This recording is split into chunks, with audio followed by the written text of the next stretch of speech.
The GVM SD650B Pro is a 650 watt bicolor LED with features and build quality to rival the likes of aperture and NAND lights. Videographers doing client work should recognize the value and usefulness this light represents. But what about us solo content creators? Do we need such a powerful light? I want to walk through some of the use cases for a light like this and why it might not be overkill even for a small space like this. If you do any kind of client work, you probably don't need to be convinced that more output is better, especially when it's not going to blow a fuse in whatever environment you're working in. But what about for content creators, people who are working in small spaces? Do you really need 650 watts? And in this video, I'm going to do some real-world, hands-on, practical demonstrations of when and how 650 watts might actually come in handy, what you can do with that. And I'm going to compare it against the Godox UL150 Mark II Bi, which has been the key light that I've been using to light my videos for a while now. And I'll show you in a very real practical sense how much brighter 650 watts is than 150. I want to shout out Justin Phillip. He's already made a really awesome review of this light. He goes into great technical detail and depth in analyzing the output of this light, the color quality of this light using a Seaconic spectrometer, color meter, colorimeter, whatever it's called. So I highly recommend that you go watch his video to get all of the helpful and informative technical details of the GVM 650B Pro. GVM did send me this light. They also sent me this little lav kit that I'm using to record audio in this video. And they also sent me this softbox, and we'll take a look at this a little bit later. Aside from all that, they're not paying me any money for this video, and they don't get to see it before you do. They don't have any influence in the production of the video. As for what you get, it comes in this really nice case. It's a really big case. Of course, you get the light inside there. There's a plastic cover for the COB. Make sure you take off the plastic cover before you turn on the light.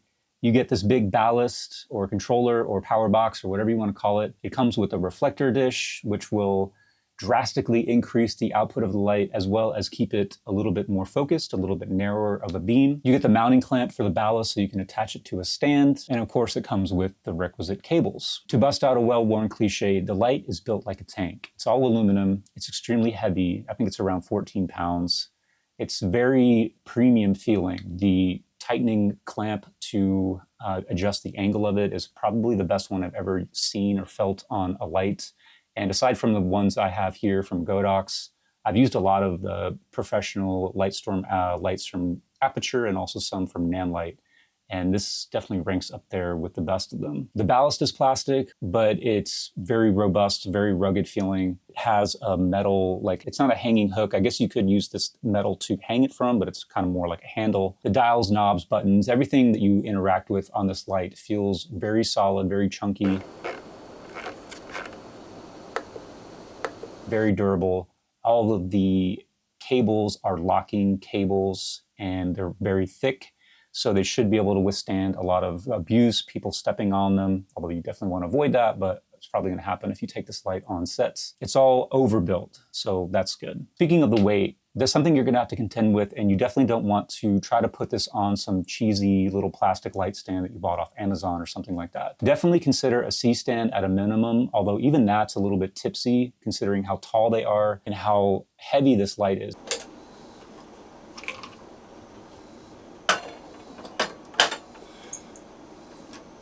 You're supposed to be like, oh my God, it's so heavy.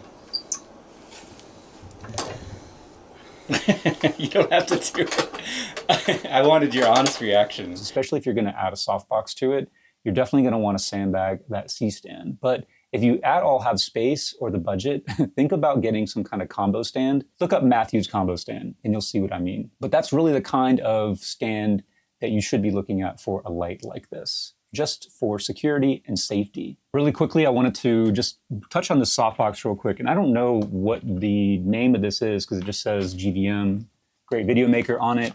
And it looks to be about a 30 centimeter softbox. I would say as a key light paired with the 650 watt light, that this is a little bit underwhelming.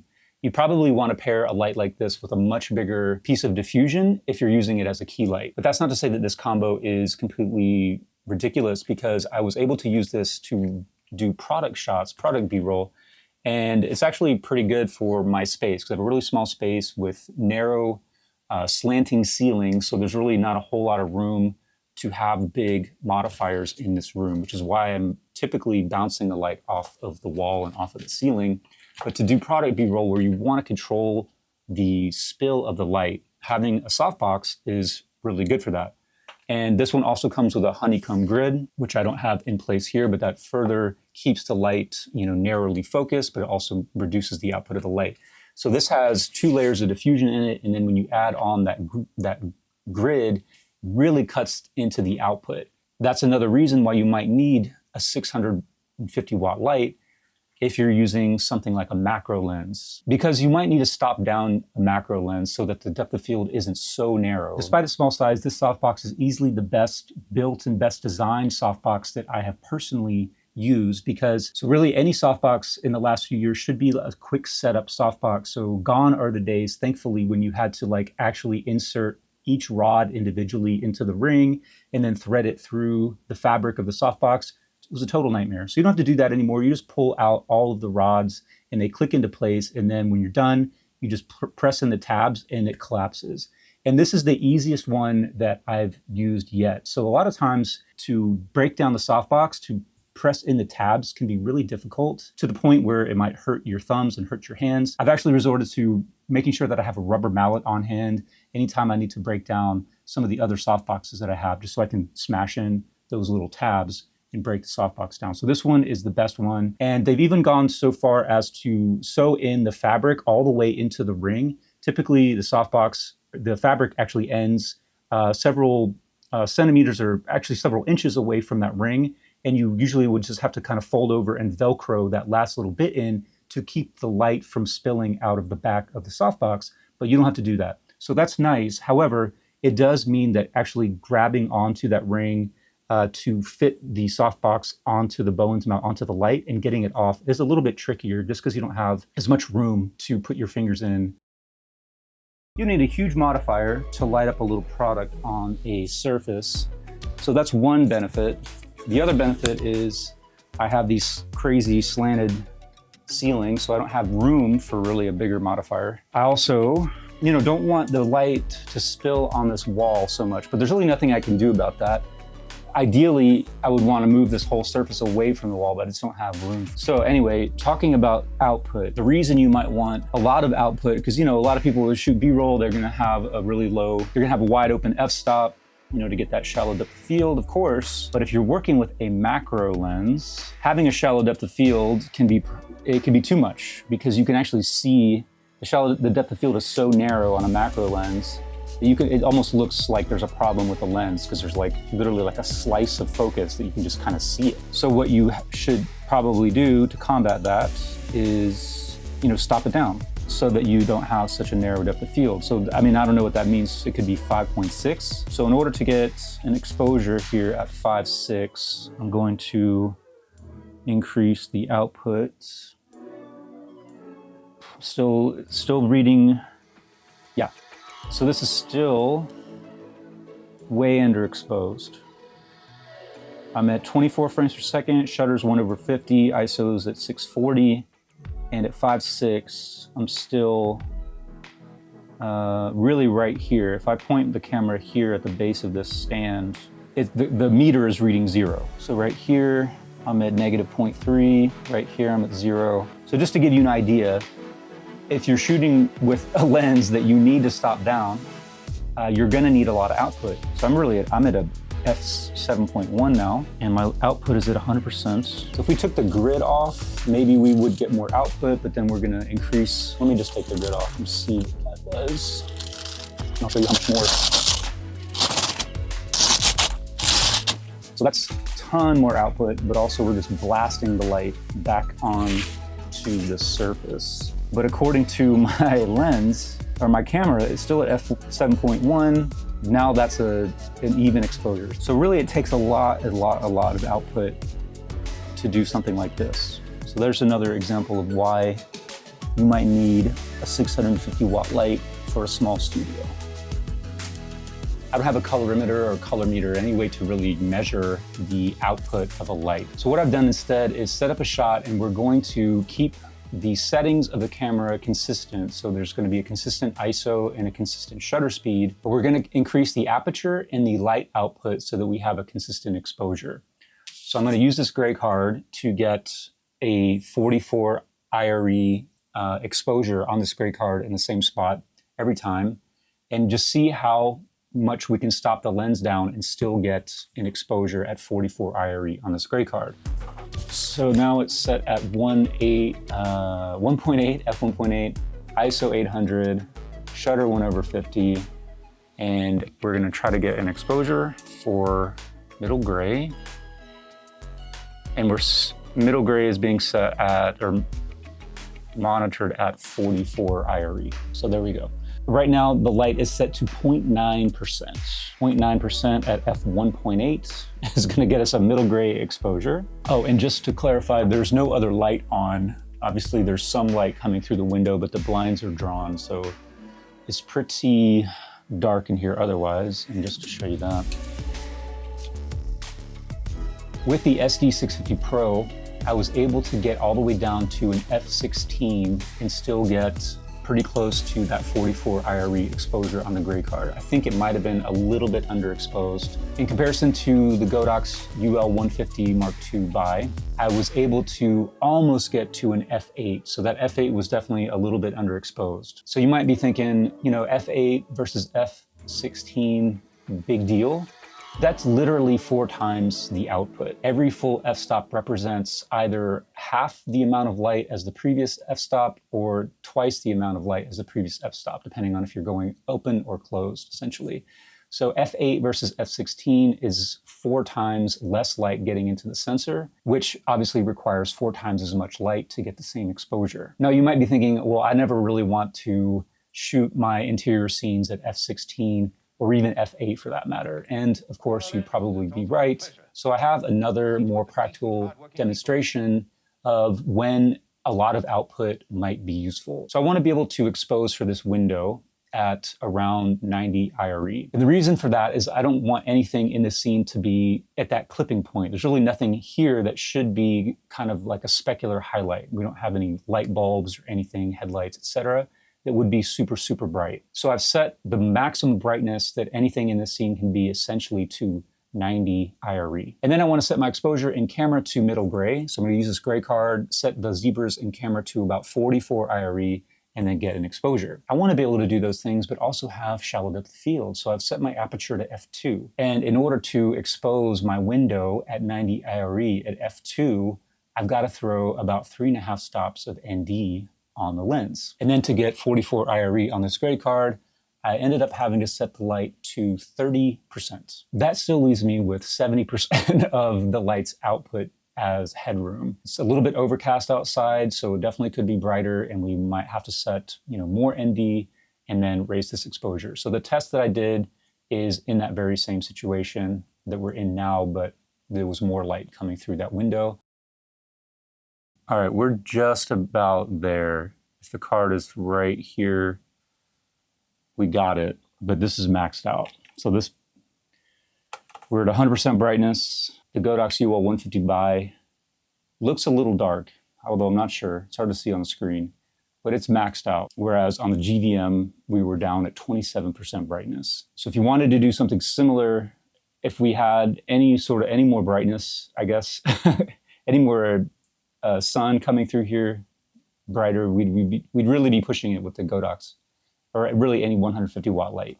That's kind of at the maximum if you wanted to try to expose your scene like this. Whereas with the GVM, we've got 70% more illumination to go. Another just demonstration of really the benefit of getting a super bright light. It's just a lot more flexible. You have so much more flexibility in how, and the different things that you can try to do. Because it's one thing, you know, just to sit in a room, no windows, whatever, point a light at yourself with a softbox. I mean, you could literally do that with a 60 watt light. This just gives you more opportunities to experiment, whatever. Okay, shut up. I'm gonna turn the GVM back on, put the GVM back up, and then we'll just kind of compare the way this looks.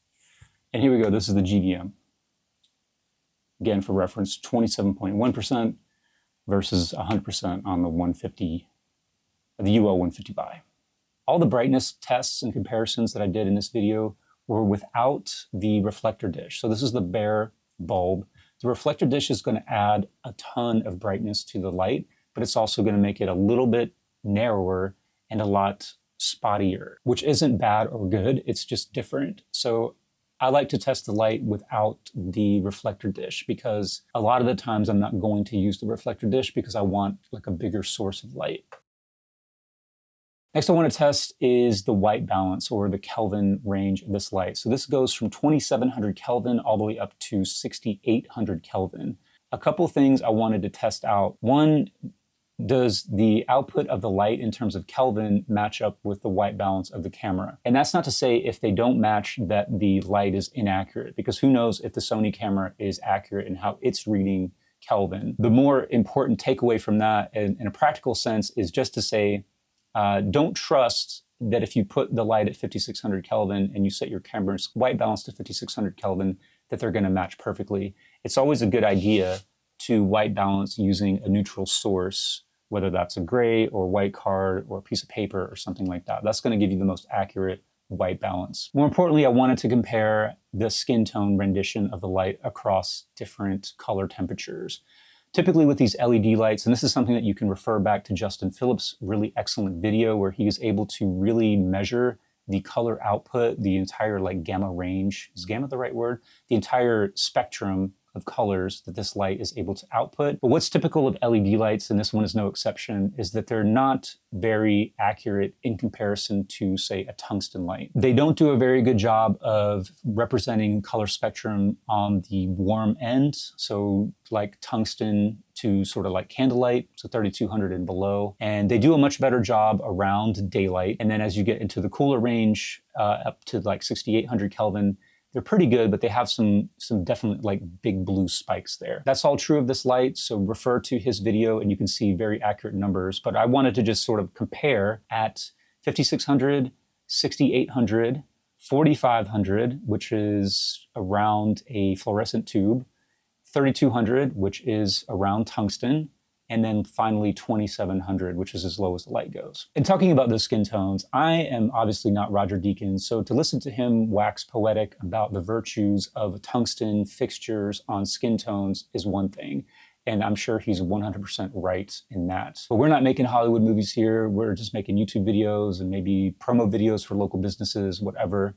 We don't have the budget, we don't have the resources, we don't have the manpower to essentially make movie magic like he does. So in my experience, in my use case, I feel like in terms of skin tone rendition, anywhere from 3200 Kelvin all the way up to 6800 Kelvin, I'm pretty satisfied with what I'm seeing. As long as you white balance the camera to match the output of the light, the rendition of the skin looks pretty good. The one outlier, of course, is 2700 Kelvin, where the camera was not able to match whatever the GVM is putting out. So it was kind of locked in at 2500 Kelvin, and therefore the skin tone rendition was much warmer. Another thing GVM claims is that the output of this light is consistent across the entire spectrum, across the entire range of colors. And that is kind of true. There is some variation. So 6800 Kelvin is actually the brightest. So when I was setting this scene, just pointing the bare bulb right at my face so we just get accurate representation of what the light is doing and not bouncing it off anything, not shooting it through a softbox. I had to set the light at 3.8%. At 5600 Kelvin, that went up to 4.7%, so there's about a 1% difference there. At 45, really anything from 4500 down to 2700 Kelvin, it was around 8 to 8.9%. It goes between 3.8 to about 8.9%. Which obviously isn't perfectly consistent, but it's also not a huge swing in output. And for the sake of time, I really want to fly through the last couple of features and things that you might want to know about this light to include all of the different modes that are here and also the app. One thing I didn't like was I actually had to register my email in order to log into the app and then get it to pair with the light. That's always a bummer in my opinion, but once I got through that, the actual application is super useful. It pairs with the light. I've actually had it on 2 separate iPads and I've never had to go back into the light and repair it. So over the course of about a month, it's been rock solid in terms of pairing and just working right as soon as I open it up. And it has essentially all of the same features and functionality that you have on the ballast. In the CCT menu of the app, you've got 3 presets. So you've got 3200, 4300, and 5600 Kelvin. And then of course you've got a slider to adjust it, just like you have all of the same control on the ballast. So from 2700 to 6800 Kelvin, and that goes in increments of 50 Kelvin. So you have a ton of fine-tuned control over the output of this light in terms of color. And you've got adjustments for the dimming curve. And then finally, you've got the output. So a slider from 0 all the way to 100 in increments of tenths. So you have a ton of control over that as well. And then going over to the source matching, there are a lot of presets. So if you're trying to match this to different types of lights, so not LED lights, then they've got presets. So this is the tungsten preset, and then there is an HMI 5600 preset, an HMI 6000. You've got studio lamps, sodium lamps, halogens, arc lamps, and many more. So I'm not going to go through all of them, but a lot of presets that you can just try to match right off the bat and not have to dial in a specific Kelvin value. I'm going to go back to where I was at 5600. And then lastly, you've got a bunch of effects, and I'm not going to go through them all so that I don't give you a seizure. So you've got lightning. I'll go to candle, so that should be pretty gentle on your eyes. Start that. So that's candle, bad bulb, TV, paparazzi, explosion, pulsing, strobe, fire, fireworks, welding, lightning, and CCT loop. Apps can be a little bit annoying, but I find lighting apps to be pretty critical because it just makes setting up your shots so much easier when you can actually sit in front of the camera and adjust the output of a light without having to get up, sit back down, get up, sit back down, etc. So for somebody who's filming themselves, it makes a lot of sense to use an app to control your lights. And then even if you're on set and maybe the ballast is off somewhere and you just don't want to have to walk over there or yell at somebody to adjust the light, and then you can just do it remotely from the app. And it works really, really well. You can power the light with a V-mount battery or two, and you only need a 14-volt V-mount. You don't need the bigger capacity to power this light. I think Justin Phillip has some information about powering this via V-mount, so go check that out again. But just know that if you are in a pinch, if you're out somewhere away from AC power, you will be able to power this light with just one V-mount battery. But of course, you're not going to get all the output, and the runtime is obviously going to depend on how much output you're trying to get. The last thing is fan noise. I haven't done any comprehensive testing. You've got 3 settings, basically off, smart, and full. And this has a really large fan in it. It's at least 140 millimeters in diameter, which means that it doesn't have to spin super fast in order to keep the light cool. So in my use case, I've never heard the fan. You can hear it if you put your ear right up to the fixture. But I would say in just about every scenario, you will be able to use this as a key light, meaning that you can get it really close to talent, yourself, whomever, and have a mic relatively close to the light, and the mic will not pick up any fan noise. I can hear the HVAC of my house, which is out this window, but down on the first floor. But I can't hear the light, which is literally 2 feet from my head.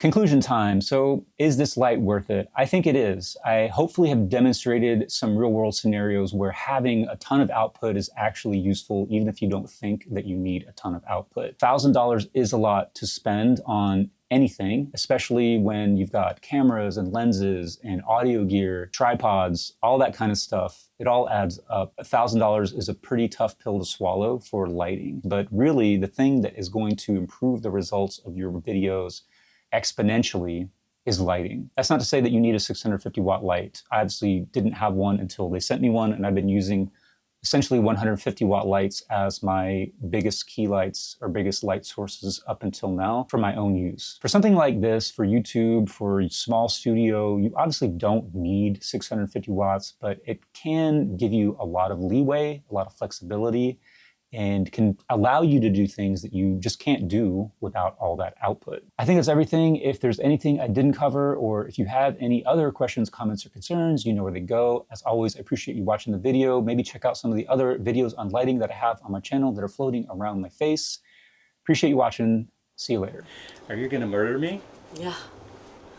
I'm doing this in PJs, so yes. Definitely gonna get murdered.